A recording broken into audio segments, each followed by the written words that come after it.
My name is CrunkChocolate, and welcome to episode 3 of the very early morning show, live on FanFest. Each and every, supposed to be Wednesday, but today's Thursday. Hey, the jet lag from England has been kicking my tail. This is the first morning that I woke up in the morning and I didn't feel like I was still just like my brain was fuzzy. So here I am, caffeinated. Cheers. Ready to discuss the match day for Premier League. Here to talk about match day 30. Start the show by going through each match that has happened. I believe still have to wait for one more match that will be played today. That is Chelsea welcoming Tottenham. That's going to be a fun watch. But every other match for match day 30 has happened. And I'm here to talk about each one, give my quick thoughts on it. After that, we'll look at the Premier League table, focus a little bit on relegation station, which is the relegation side and the championship promotion sides, to see who we could potentially be welcoming to the league next year. And if we have enough time, if I'm feeling vulnerable enough, I will do a Crunk's confession. Let's get it. Let's start off with Arsenal, the lovable losers, the twosers, and they're the ones who scored 2 against Fulham. Fulham, typical Fulham, very good side. Very good. That's probably putting a little too much on them. They are a good side. They can't get out of their own way. That's kind of the easiest way for me to describe Fulham. Calvin Bassey, he is their star defender. He was rested just due to being overplayed. He participates in almost all of their games. Their defense very much missed him. It was kind of obvious he wasn't there, and they were struggling without him. The first goal that was scored by Arsenal, I really want to say that was, naturally give credit to Moreno for the goal. Nwaneri, goodness gracious, I always struggle with his name. Ethan, I don't really like calling Ethan. That just feels weird.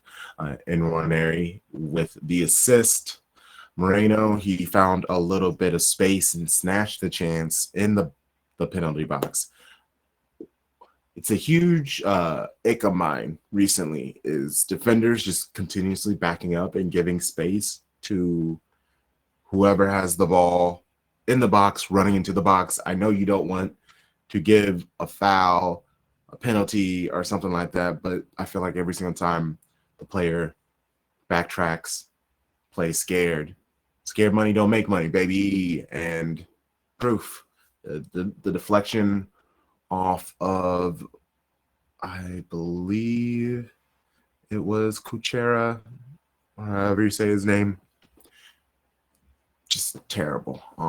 Arsenal, they got Saka back, which I love to see, but lost Gabriel and Timber, which is a huge blow if Arsenal continue to be delulu enough to believe that they can catch Liverpool. Saka got a goal, which is a feel-good story.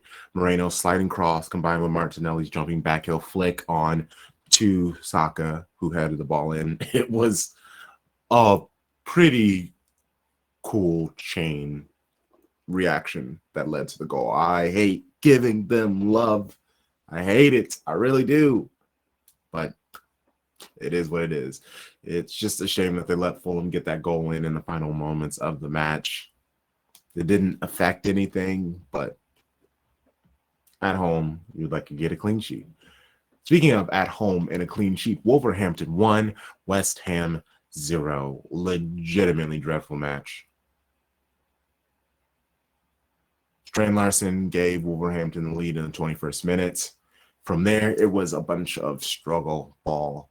West Ham had more of the possession, had 0.24 more XG than Wolves, but can't seem to do anything.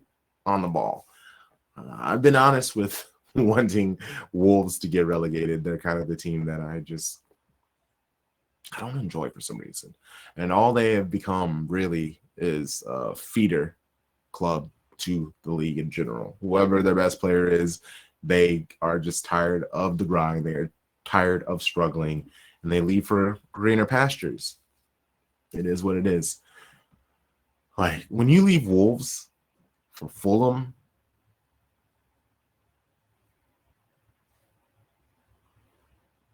it is what it is. Moving on. Nottingham 1, Manchester United 0. Similar vibes to Wolves West Ham. Not a great match, but the difference is the storyline and the fact that I just always want to see United miserable. Yes, I'm covering the whole league, but nobody said anything about me being fair, me hiding my biases. I'm out here just covering the entire league. I'm doing my part to help spread the gospel of the Premier League. Anthony Elanga, a player who was casted aside by United, scoring a wonder goal against his old side, and to my disappointment, he didn't celebrate. He gave a little point to himself, but other than that, he told his teammates, chill. United had 68% of the possession. They won the XG battle 1.68 to 0.48, had 331 more passes than Forest, and 7 more corners than their opponents. What happened? Forest. They're well drilled. They play like every moment could be their last, which is how they have gotten to third place. Deserving from a side who has won in every way this season. Won by a lot, won by a little. Somehow scrapped and found a goal to run off with the thrill of victory. It's one of those things. I say I hope that they will make the right moves in the summer, but they've spent big money really in the last few years. It took some time to get to where they are, and now they're at this point where they're going to have to get rid of some players, the ones that haven't done what they have hoped and expected, and then from there, what can they do? Who else can they bring in? Will people buy in? Will they lose their manager? No. Nuno's not going anywhere. This is the best situation for Nuno, honestly. Bournemouth 1, Ipswich Town 2. Ed Sheeran and the Tractor Boys went to Bournemouth to handle business. What is wild is Bournemouth, in their FA Cup match against Manchester City, they rested 6 players to focus on the league. How do y'all repay Areola? Losing to Ipswich Town, quite embarrassingly. I mean, y'all know, I'm not rubbing it in. Both goals from Ipswich showed their attacking brilliance that is on the squad. We know that they very much like attacking, but unfortunately being a recently promoted side, it's really what you do defensively that will keep you in the league. Goal from Broadhead, slicing through defenders. D-Lap, bro's a baller. He's a goal scorer. I wish City hadn't sold him for peanuts. They have a buy-on clause. I say trigger that just to even sell him for double that. I don't know. It'd be very tough because Ipswich could use somebody like that. But if they get relegated, Liam Delap is gone. He deserves to play for a Premier League side. A top level. He can go to Serie A. He can go to Bundesliga. He can go to La Liga. He just deserves to play for a top 10 team. Let's just say that. In the Premier League, top 10. In La Liga, he should be in a top 6 team. In Bundesliga, they're top 6 as well. I feel like he could ball out in Bundesliga. I think he could do some crazy things in Bundesliga. And Serie A, he would just destroy the lands, like salt the earth. It would be amazing.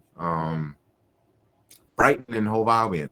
I said their whole name because they got smashed at home against Aston Villa. Got kept 0-3. Aston Villa scored 3 on them, kept them to a clean sheet at home. This is the thing with Brighton under this new management. They will win a few games, then lose a few games, then win a few games, and lose a few games, and then win a few games and lose a few games. They appear to be in their lose a few games run. Shout out to Marcus Rashford, who scored his first Premier League goal for Aston Villa. He does have 3 goals and 4 assists for the Villains in all competitions. Unai Emery, he's getting the most out of a player, which doesn't shock me. I am low-key a really big Unai Emery fan when it comes to just one-off matches.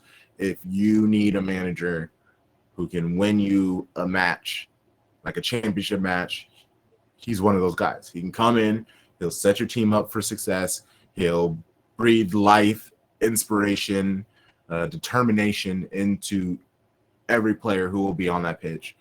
I don't know how he does it. It's great. And the thing is with them, when they're playing great, they're playing great. It's just Aston Villa lack the consistent focus. And I think that will always be their biggest weakness. I mean, he has Marco Asensio looking class once more, who had a goal and assist in 25 minutes as a sub. Emery's even figured out that Daniel Malden is just a super sub. I feel like he's tried to start him a couple times and it has not gone well. You just give Malin 10, 15 minutes, bro's going to figure out a goal, or he's going to get very close. He's going to set somebody else up. He takes chances, but there's only so much that body, through all of his injuries and everything, he can run, he can go, he can do, he can push himself. They're just truly a tough match against any club if they play their best football. And then Brighton just stunk up the place, so there's no real need to kind of dive into them anymore. Quick coffee break.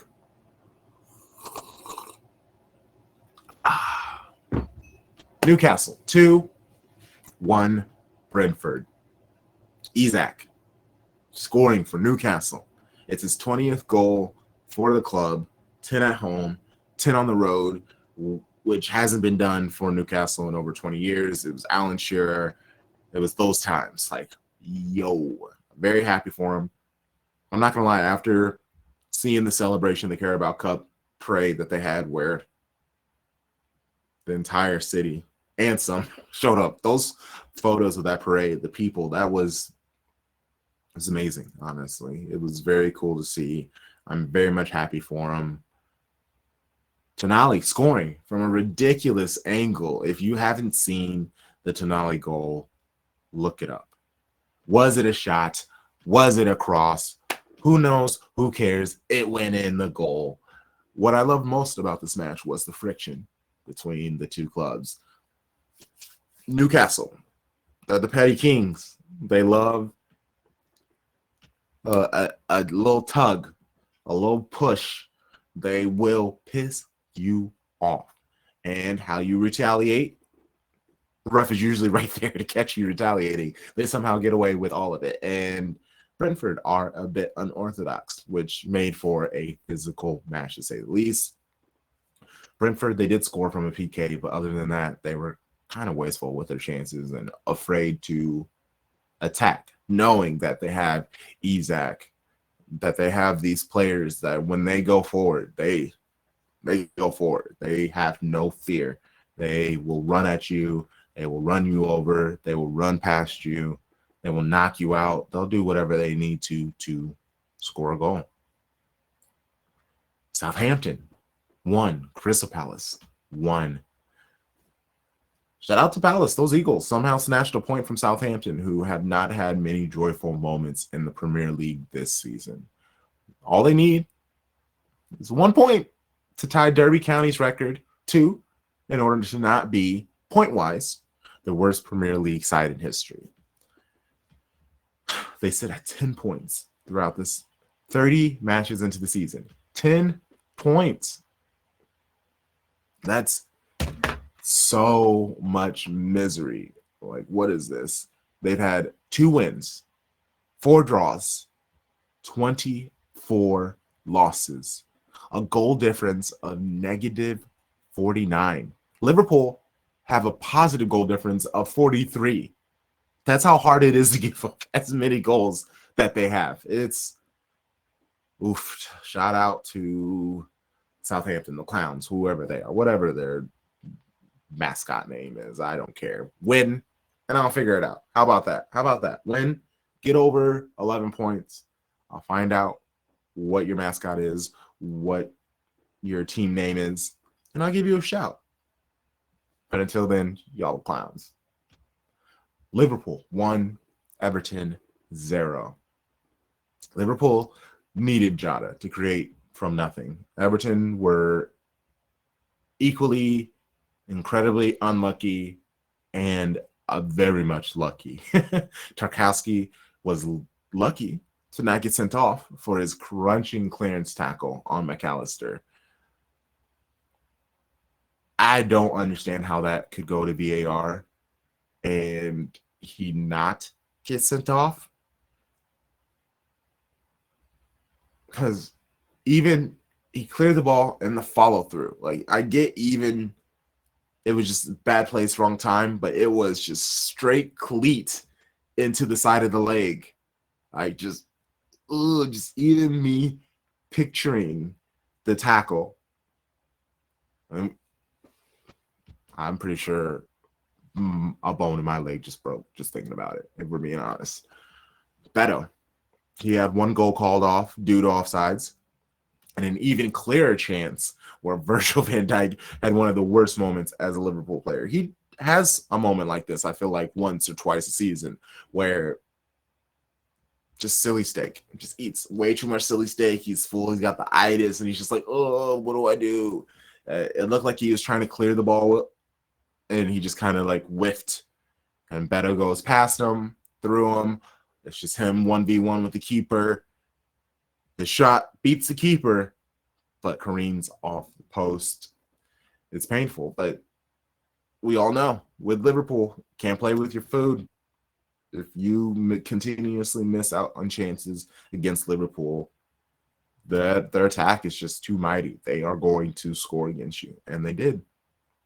The last match that has been played, Manchester City 2, Leicester City 1.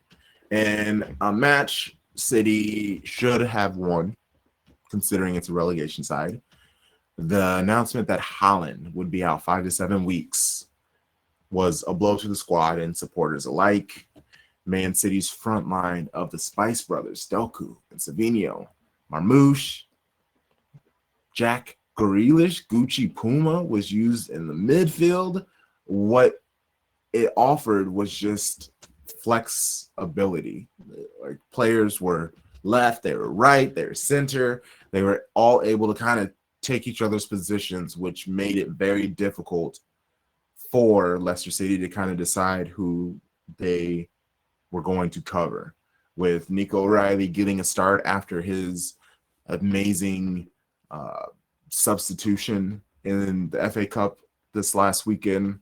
Good on Pep giving him a chance to show what he can do.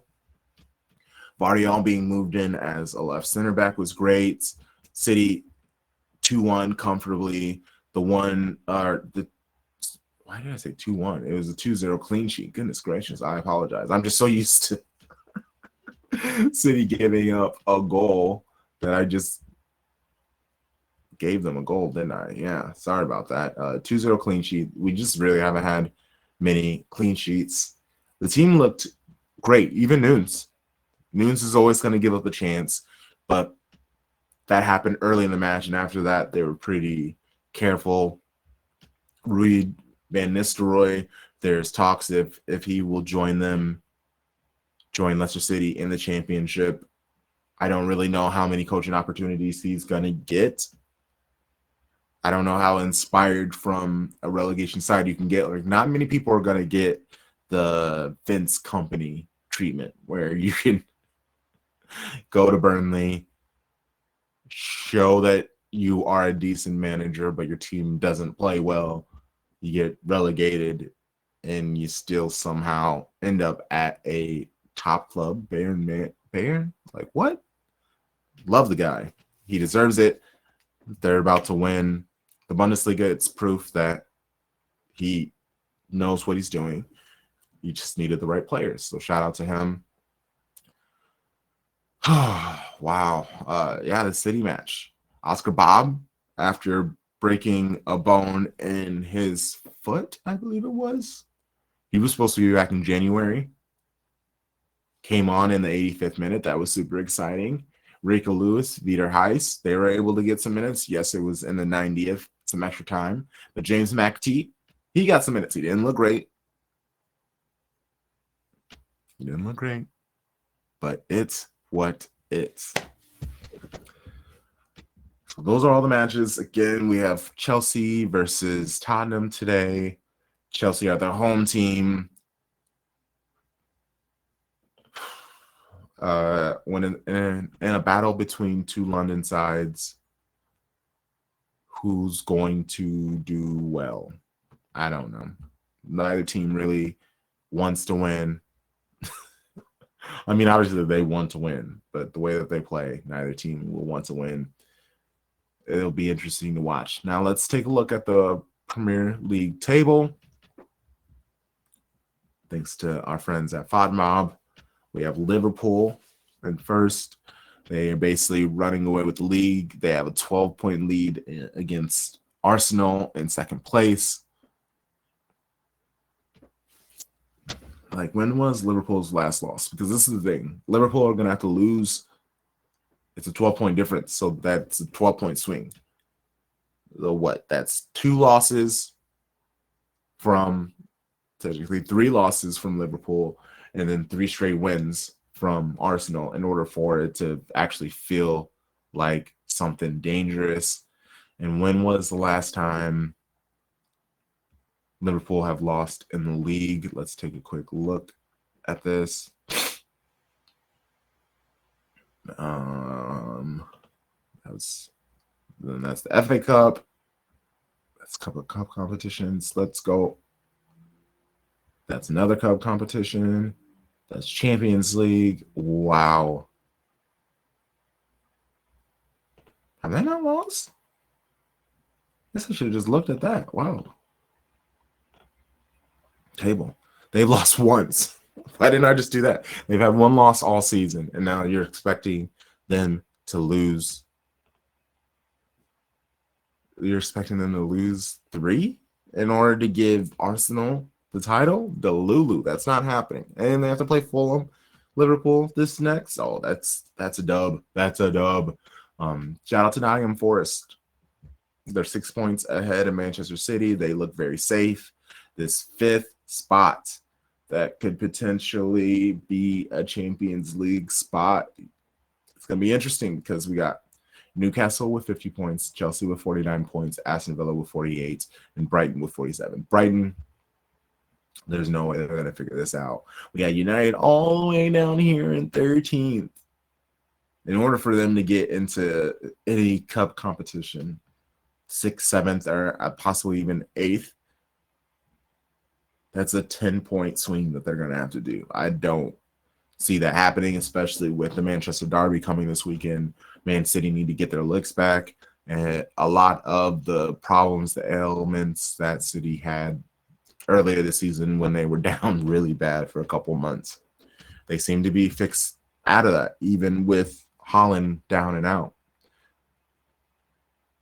Brings me so much joy.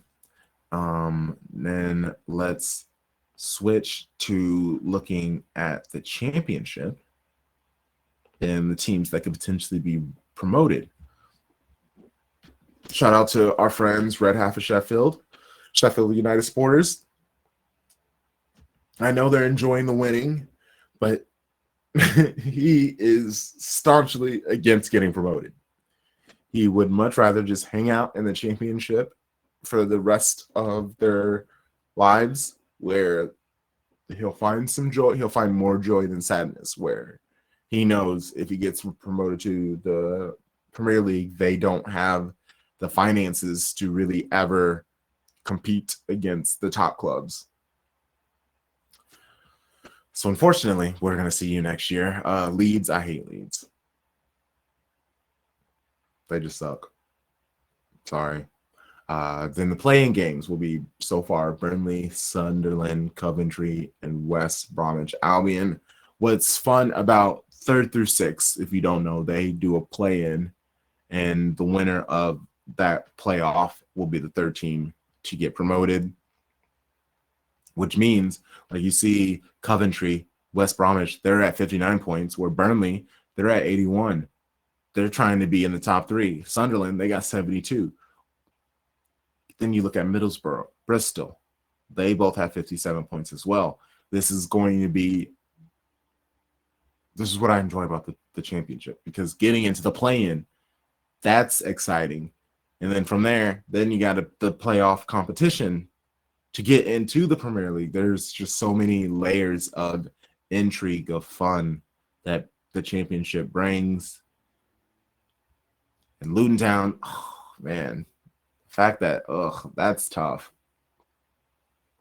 Just 2 seasons ago, they're in the Premier League, and now they're about to get knocked out of the championship. Hey, we don't have any time. We're at 31 minutes. We have no time for Crunk's confessionals. And that's good, because I'm in a happy spot. I don't want to be vulnerable or open up, showing weakness. So we're good. Thank you for joining me. I appreciate my family at FanFest. We'll see you next week. I need some nice little slogan.